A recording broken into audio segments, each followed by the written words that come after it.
MusicFest 2016, this is Go!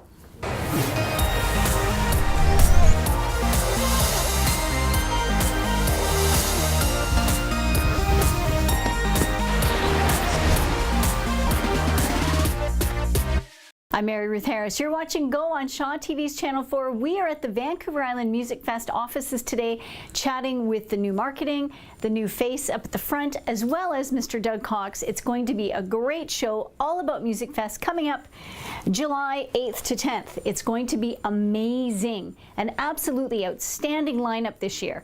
Now, this past weekend, there was a really cool event here in the Comox Valley. Here's a look at what happened.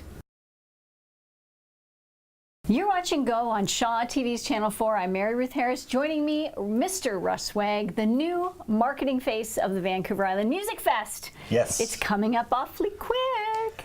And you don't look the least bit harried. Well, if you zoom down a little bit, you'd see a lot of shaking going on. But no, it's the team here has done this for so many years. They're such pros that they get a lot done in a short period of time, and it's really neat. It's my first year, even though I've been involved with the festival for 10 years as a sponsor, and for years I brought my kids, and so I thought I knew a lot about it. Yeah, but once you get on the inside, then you really learn. It's a whole different thing. Absolutely. So what's the weather going to be like that weekend? I realize we're about 4 weeks out, but well, the forecast is mainly sunny with not a chance of rain.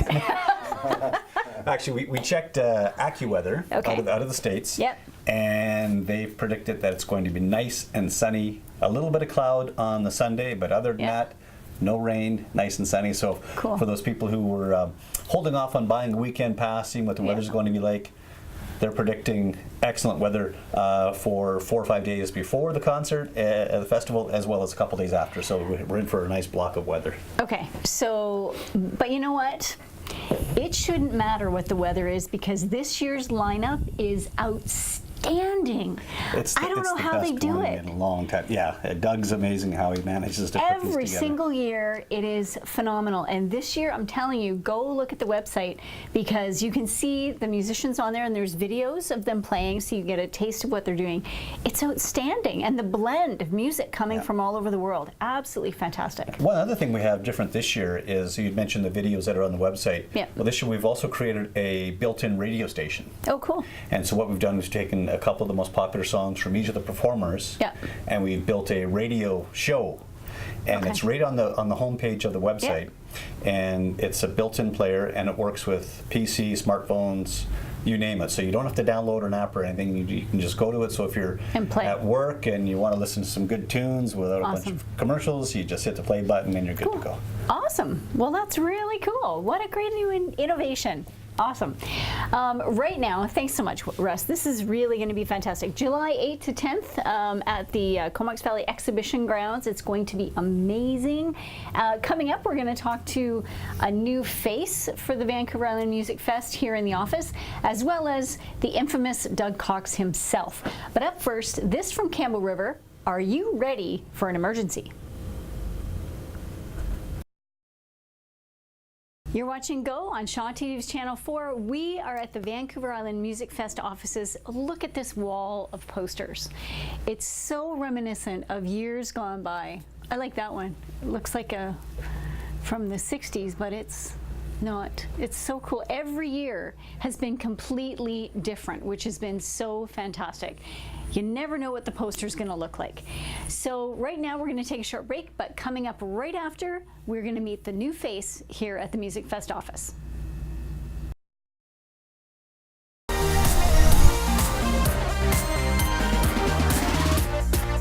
I'm Mary Ruth Harris. You're watching Go on Shaw TV's Channel 4. We are here at the Vancouver Island Music Fest offices, and joining me is their newest member of the team, Kirsten Wood. Now, Kirsten, you were a long-time attendee of the festival. What did you think then, and what do you think now that you're on the inside? Well, the first time I came to the festival, my mom brought me along, and I think I was about, I don't know, grade 9, grade 8, and I was kind of getting into music. I play piano and sing as well, and I thought it was just kind of a folk festival, a lot of older people coming, hanging out, listening to folk bands, and, you know, kind of that was happening as well, but there's a lot of different acts that come out and play, so I think that's pretty cool. So then I thought it was a smaller festival, and now I'm like amazed at how diverse different bands are coming in. There's so many different genres being represented in age groups as well, and I think there's something for everyone to listen to, and you'll always be surprised by what people are playing. Yeah. Now that you're on the inside and you've seen the team work together, and they're all significantly older than you, are you having to remind them of things that have gone on in the past? I don't think so. Like everyone's like so good at their job. Yes. So I think that's a really amazing part, is that it is a nonprofit organization, and people are here volunteering their time and efforts to put this massive festival together, and I think it's just really cool and inspiring to see. Yeah, a little bit about the not so good with the Facebook and the social media stuff, so I think my like younger years helps with that. Well, that's awesome. Now, which group are you looking forward to the most? I'm really looking forward to seeing Tal Wickenfield, which is she's a bassist jazz player, great. and I think that's super cool. I really like her playing. I also am looking forward to seeing Chris Dirksen. She's a Cree woman from Alberta, Edmonton. I've kind of met her in the past, and she's so good, and she's playing like powwow music with classical cello music put in there as well. So it's going to be like something we've never heard before, and I'm super awesome. into that. So now that you're in, are you going to stay a while? Yeah, we have some like other projects coming up next year that'll be a little bit different. So stuff that will go throughout the whole year as opposed to just the weekend in the summer. So that should be fun too. Yeah. Excellent. All right. Well, congratulations. Welcome to the team. Thanks. And we'll see you at the festival. Right now, we're going to watch this week's Sweet Spot. And this is this year's poster. Isn't it cool? I love the old guitar. It's very, very beautiful. So we're going to take a short break, but coming up after that, Mr. Doug Cox.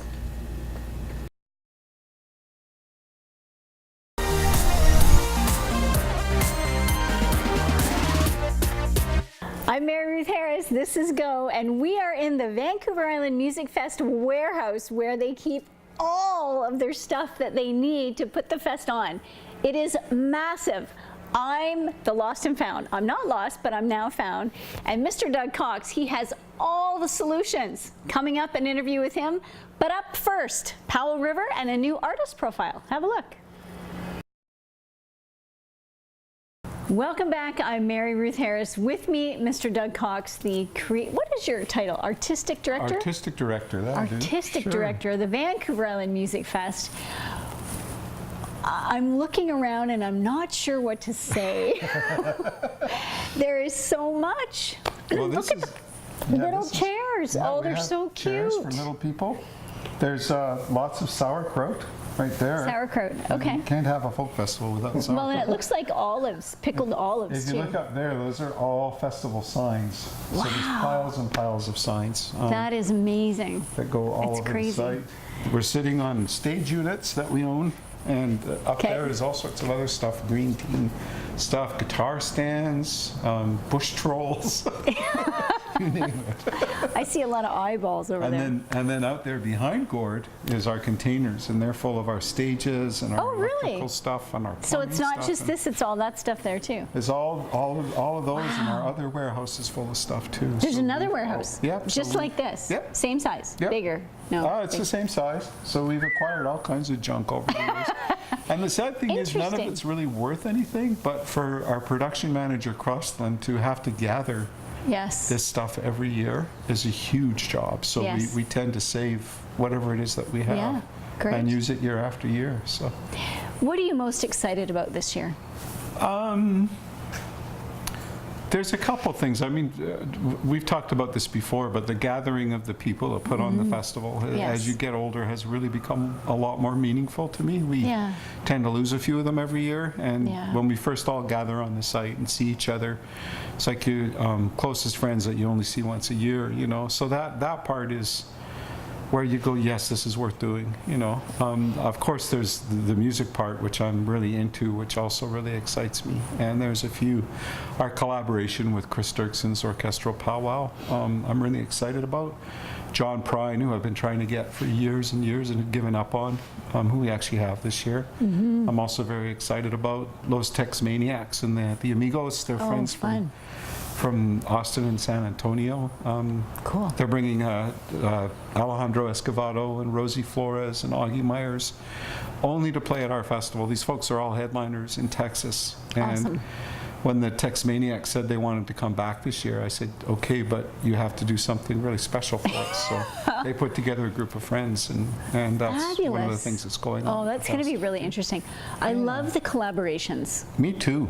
I think that's, I was saying that to Kirsten, I think that is my favorite part, is Yeah, when they come together. Me too. As a programmer, it's the funnest part because you get to dream up all these crazy combinations And of they people. work. They tend to work. I mean, I'm really lucky because I'm a musician. I think I understand what might work and what might not work. Right. So they do work, and it's really cool when you see musicians who meet at our festival go off and tour together and make records together and end up lifelong friends and lifelong musical partners Yeah. as well. We've seen that happen quite a bit. So Awesome. that's a cool thing. All right, Doug. Well, we're 4 weeks out. And I it's better go. and we're going to let you go because we are 4 weeks out. And I know that every minute of every day between now and then, you are going to be a little busy. Yeah, so, we're running like mad now. Yeah. All right. Counting our sauerkraut cans. Well, thank you so much for taking the time to chat with us today. Thank you. And now, did you know this? You're watching Go. We are here in the Vancouver Island Music Fest warehouse. Warehouse number 1. There's more than one, and there's a whole bunch of storage units. I can't believe the stuff they have, but I guess they need it to make the festival run as smoothly as it does. It is amazing, and this year's lineup, outstanding. Get your tickets. They are going quickly. There's not many left. So right now, we are going to head up to Campbell River and beyond. Holy cow, there is a lot of stuff here. And you know, oh look, here's a broom. It belongs in that basket over there. I'm a bit of an OCD person, so I need to be cleaning things up. Thank you so much for watching Go today. Be sure to check out the Vancouver Island Music website. It's got some great stuff, a new radio station that you can listen to some tunes no matter where you are, because there's no application app that you need. It's right there on the website. And thank you to all the folks we interviewed today, Russ and Kirsten and Mr. Doug Cox. It's going to be a great year, so be sure to get your tickets. Right now, I need to clean. So, Gord, out you go. Thanks for watching. See you soon. Holy, look at this mess.